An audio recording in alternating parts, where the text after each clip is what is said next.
Welcome back to Tennessee Frugal Craftsman. We're coming to that point where I'm almost done painting, and so I thought maybe you would like to join us for a few minutes and kind of see the final product as we're putting it on. Got my daughter here today helping me, and so I'm going to try to find a place to set us up here, and you can join us.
Okay, just took down the scaffolding here. The scaffolding has made everything so much easier. So I've got about 2, 4, 6, 8 runs here left to do. Just wanted to point out a couple things.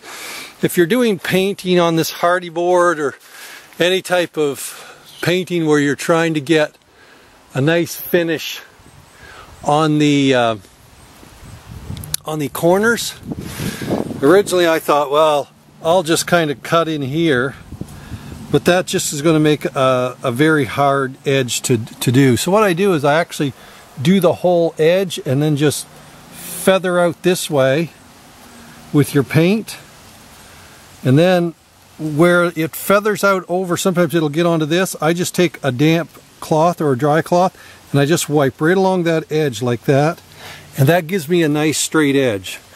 And so I'll bring you along for the last little bit.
Sorry, my battery ran out there just a minute ago.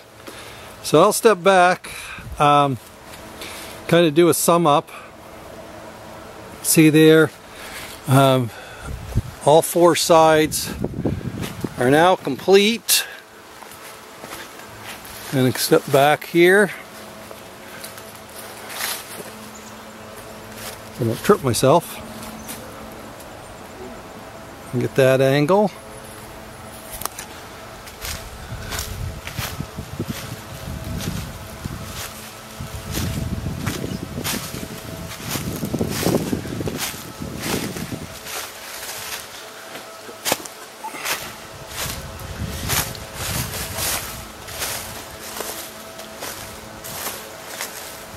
This is where I was before. Now, as far as the few pieces of boards that I had to put in up here, I mean, I can spot them. They have a little bit of different texture, but overall, it is very hard to see. And as we always say, galloping by on a horse at midnight back here, you'll never notice it. So that side is now complete. Come around and view this side. I'll come back here on a different angle.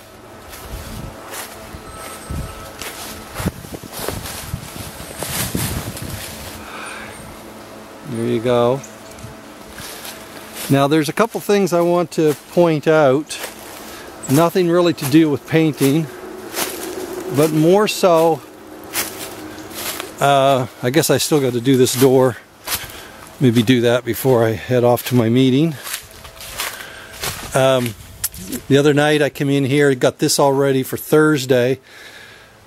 Originally I was planning on putting mesh or rebar in this floor, but it was going to add about $200 to the cost. I know that's not a lot in the big scheme of things, but this is just my outbuilding. And so what I did is I took out a little bit more of the rock. So instead of a 4-inch floor, I got a 5-inch thick floor. Plus, if you recall, when I poured the foundation, you will see right here that I put in a 2x4, so I've got a lip here. So this 4 inches of this floor, and then 1 inch below, so 5 inches, is going to be resting on the outside cement wall. So that can't drop. That's one of the concerns that you have in these floor settling and whatnot.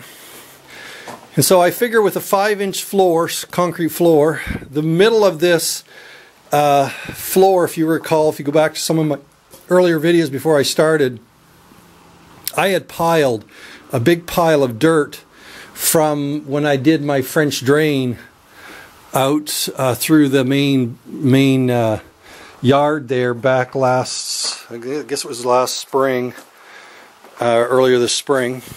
And in this case, when I put it in here, it sat here all summer long and was pretty solid. And so what I'm thinking is when we pour that foundation right up level with the top of this wall, that floor will rest on that ledge.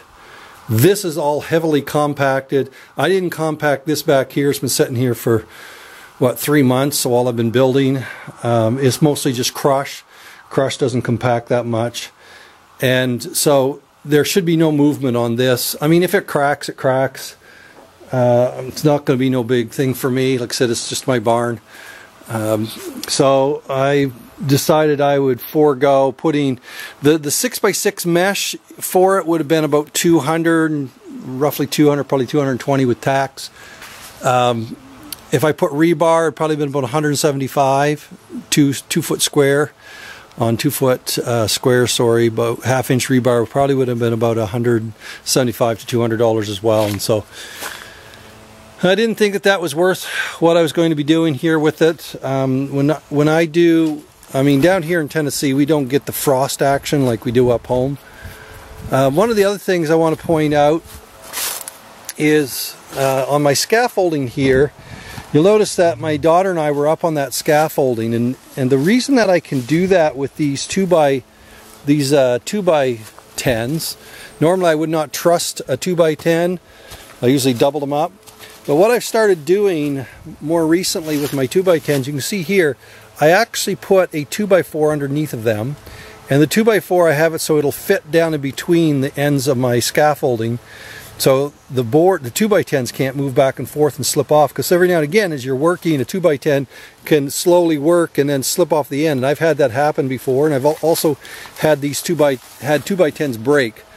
And so what I do is I set my 2x4 right in the middle, and I just go along and I just put screws in about every foot. 3.5 inch screws, and just screw right down into those 2x4s, and that makes them solid. I don't think you ever have to worry about those breaking when you do that. And so just a little helpful tip. I don't know whether that will be any use to you. You can take it for what it's worth. So anyway, that's what I'm going to, that's my video for today. So you kind of see, you're with me to finish up that first coat. I don't think I'm going to put another coat on and maybe just do some touch-ups if I see some white spots here and there. But this Valspar paint that I'm using has a very good coverage on it. It is kind of mid-grade price. I think I spent about $59, $59, somewhere around that a gallon when it was mixed. And so yeah, I'll let you know if anything, if I have any problems with it, but overall I've been very pleased with the way this has turned out. And so I will pick up this video, or pick up a new video probably on Thursday with the pouring of the cement floor. Bring you along for that. I'm going to hand trowel it. Didn't want to go and try to track down a power trowel. So until then, as always, I appreciate you joining me, and if you would, please like and subscribe, and we'll catch you on the next video.